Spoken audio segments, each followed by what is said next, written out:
नमस्कार बच्चों, आपका स्वागत है मेरे यूट्यूब चैनल मैथ्स विद अमर जान। इस वीडियो में हम मिड टर्म एग्जामिनेशन 2024-25 का जो हुआ था दिनांक 1 अक्टूबर 2024 को, उसका क्लास 10th का सब्जेक्ट मैथ्स का बेसिक मैथ का सॉल्यूशन लेकर के उपस्थित हो इवनिंग शिफ्ट का।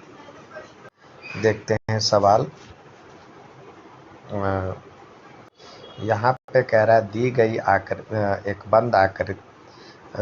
गई आकृति में एक बंद किया जा सकने वाला मेज दर्शाया गया है।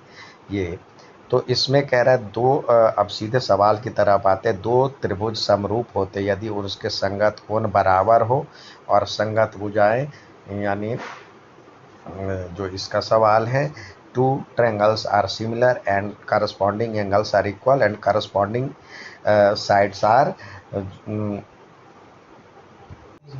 तो इसमें जो सवाल का आंसर होगा ये प्रोपोर्शनल या हिंदी में हम लिखते हैं समानुपाती।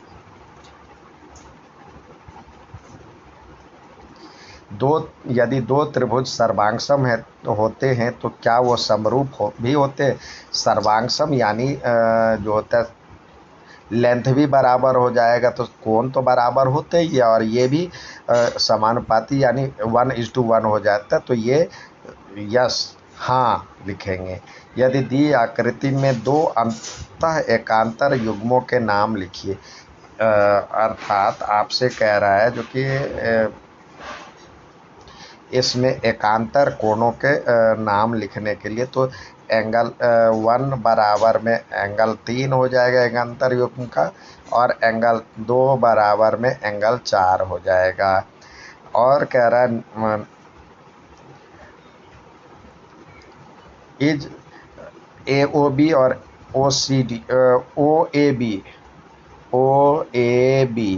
और OCD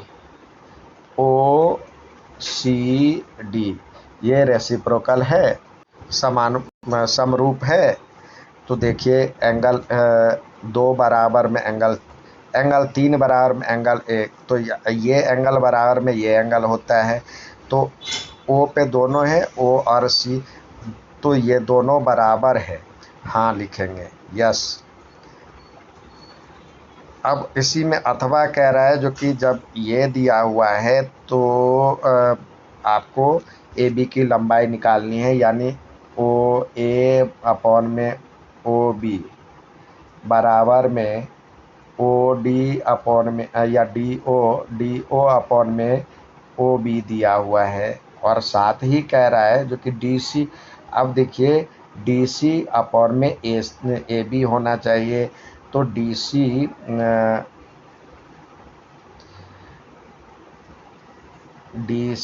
अपॉन में यहाँ पे OC दिया हुआ है, DC अपॉन में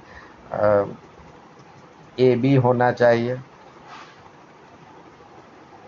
DC अपॉन में AB होना चाहिए था। तो ये दिया हुआ 1/2, ये सारे बराबर होते तो ये 1/2 दिया हुआ है, और DC की 4 दिया हुआ है, तो ये बराबर में 1/4, और DC की वैल्यू 4 दिया हुआ है,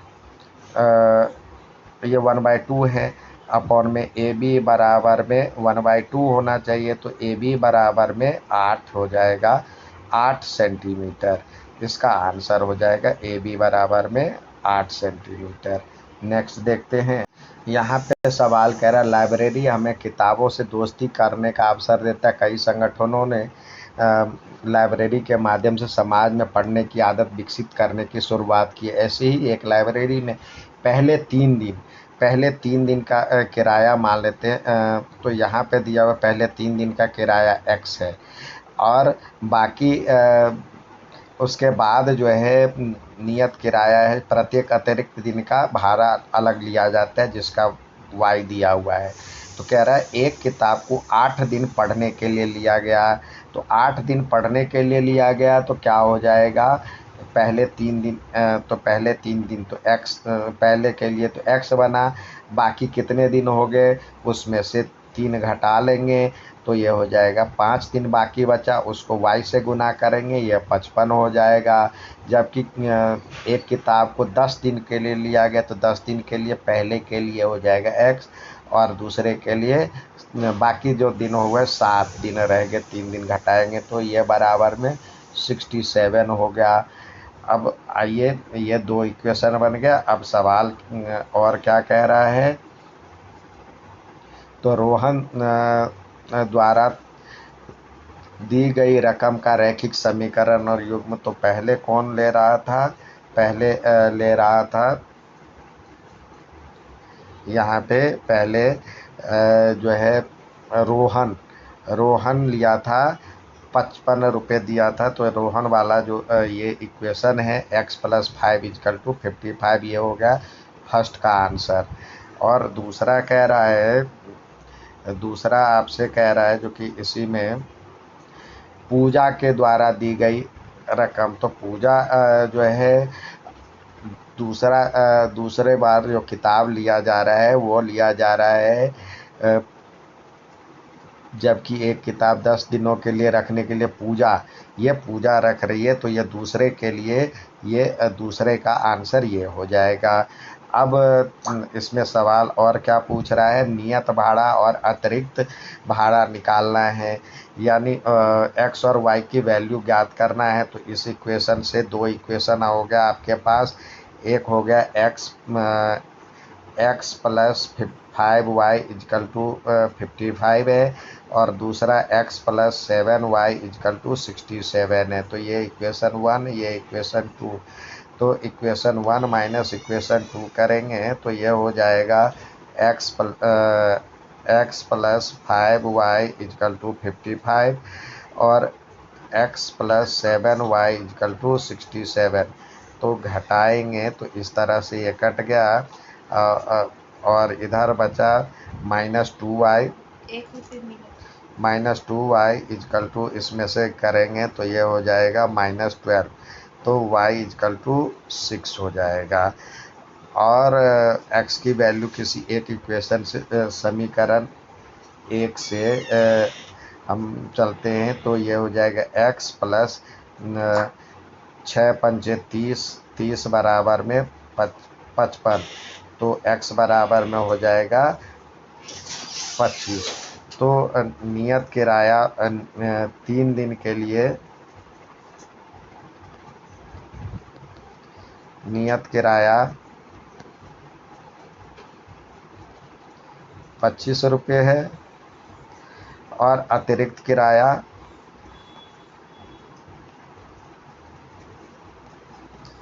6 रुपये है, 6 रुपये है। अब इसी में अगला सवाल पूछ रहा है, एक किताब को 12 दिन रखने पर कितनी रकम देनी होगी। तो 12 दिन रख रहा है तो एक 3 दिन की तो हो गया 25 रुपये, और बाकी बचा 9 दिन, तो 9 गुने यहाँ पे जो 6, तो ये हो जाएगा 25 और 9 छक्के 54 रुपये, तो ये हो जाएगा 5 4 9 और 5 और 2 7, इतने रुपये उसको देने होंगे। नेक्स्ट सवाल देखते हैं। यहाँ पे 60 महिलाओं का जांच करने पे जो हृदय की धड़कन है ये इस तरह दिया हुआ है, तो इसमें सवाल पूछा जा रहा है कितनी हृदय दर 61 to 67 के रेंज में है। तो 61 to 67 के रेंज में देखिए, 71 to 74 के रेंज में 11 है। 71 से 67 के रेंज में तो देखिए 71 से 74 ये 11 हो गया, और ये भी दोनों जुड़ जाएगा तो 11 और 6 17 हो जाएगा। इसका आंसर ये हो जाएगा 17। इन महिलाओं के लिए प्रति मिनट हृदय की धड़कन का माध्यक वर्ग क्या होगा। तो माध्यक वर्ग के लिए यहाँ पे 60 औरतें हैं, तो 60 के लिए इसको हम क्यूमुलेटिव फ्रीक्वेंसी हम ज्ञात करेंगे। तो ये देखिए संचयी बारंबारता, तो ये हो गया 12 और 14 28, 12 14 36, 26, 26 में 11 जोड़ेंगे तो ये हो जाएगा 7 37, और 37 6 में 6 जोड़ेंगे तो 43, 43 7 50, 54 और 60 होता है, ये होता है। तो इसमें हमें माध्यक वर्ग ज्ञात करना है, यानी 30th पोजीशन जो आएगा ये आएगा, तो यानी ये माध्यक वर्ग हो गया 71 से 74। तो यहाँ पे लिखेंगे 71 से 74। इन महिलाओं के लिए प्रति मिनट हृदय की धड़कन का बहुलक ज्ञात कीजिए, यानी मोड ज्ञात करना है। तो मोड के लिए तो कोई एक्स्ट्रा हमें लेने की ज़रूरत नहीं, सबसे ज़्यादा फ्रीक्वेंसी तो ये है F1 हो गया, ये F0 हो गया, F2 हो गया, और ये L हो गया, बहुलक वर्ग ये हो गया। तो बहुलक के लिए जो होता है, बहुलक के लिए L plus F1 minus F0 upon में 2F1 minus F0 minus F2 into H होता है। तो L की वैल्यू 68 हो जाएगा, 68, और F1 की वैल्यू 14, 14 में से 12 गया, और अपॉन में 14 दूनी 28, 28 में से 12 और 11 25, 12 11 23 गया, और इंटू H दिया हुआ है 3 3 का।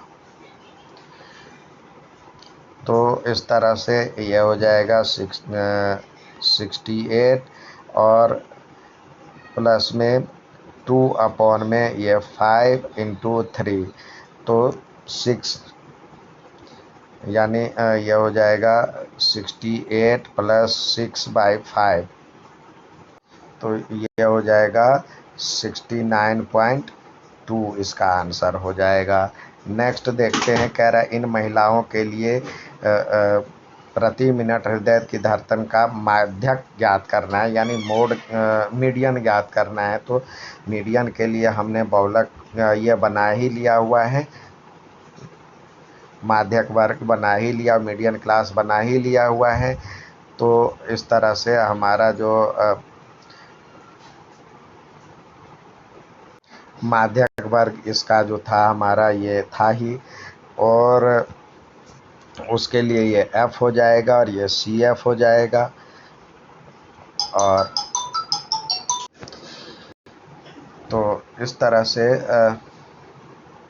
हम माध्यक निकालेंगे, तो माध्यक बराबर में होता है L plus N/2 minus CF upon में F इंटू H।